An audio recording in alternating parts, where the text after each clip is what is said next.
It's not only customary, I think, to open a speech in this way, but I think it speaks to something that is core to our democracy, that civility matters, that we make progress as a society and as a country through considered debate, contesting and debating ideas, that we value the opinions of those on all sides of the political divide, that the process of building consensus is invariably a strength and not a weakness, that people who represent political views or parties can be, and often are, our friends.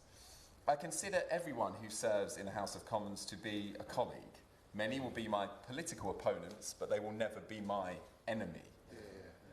This may seem self-evident in a mature democracy like the United Kingdom, but we do live in a time where democracy needs renewal and reaffirmation. We can take nothing for granted, and the comments of Elon Musk on Saturday demonstrate why. At a rally that was purportedly about uniting the kingdom, Musk told the crowd that violence is going to come to you, and that Parliament should be dissolved, on the basis that he didn't like the result of the last election very much. Since 1929, we have run fully democratic elections in our country, with universal suffrage for men and women. Our democracy has endured and grown stronger through the horrors of war with the Nazis, global financial crises, a pandemic.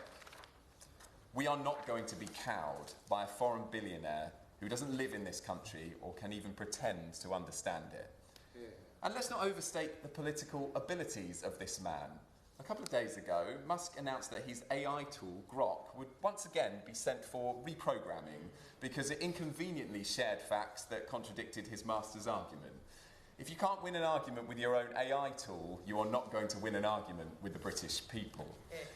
So, John, we should have confidence in our democracy, but never be complacent about its future. We live in a world of mass information, where private companies who design social media algorithms hold more power to shape political debate than the editors of newspapers or producers of broadcast news. Debate online has coarsened, and that's precisely why our conduct in Parliament matters more than ever. We have to set an example. At times it may feel quaint that we refer to each other in this place as honourable members, but there is honour in debate, disagreement, and in our democracy. There is no doubt we live in fragile times. Putin has brought war to Europe, and I'm speaking on the morning that the United Nations Commission of Inquiry has concluded that Israel's leadership has committed 4 of the 5 acts of genocide defined under the 1948 Genocide Convention. The times we live in make it all the more important to look back at how democracy became a beacon of hope after we emerged from the Second World War, the darkest chapter in our history. Their response to suffering was not to turn inward, to stigmatise or to attack others. It was the opposite. Signed in June 1945, the UN Charter was signed by 50 nations and said its purpose was, and I quote, to reaffirm faith in fundamental human rights, in the dignity and worth of the human person, in the equal rights of men and women. It went on to say that all signatories must practice tolerance and live together in peace with one another as good neighbours. Sir John, this country was at the vanguard of defending democracy, even in our darkest hour.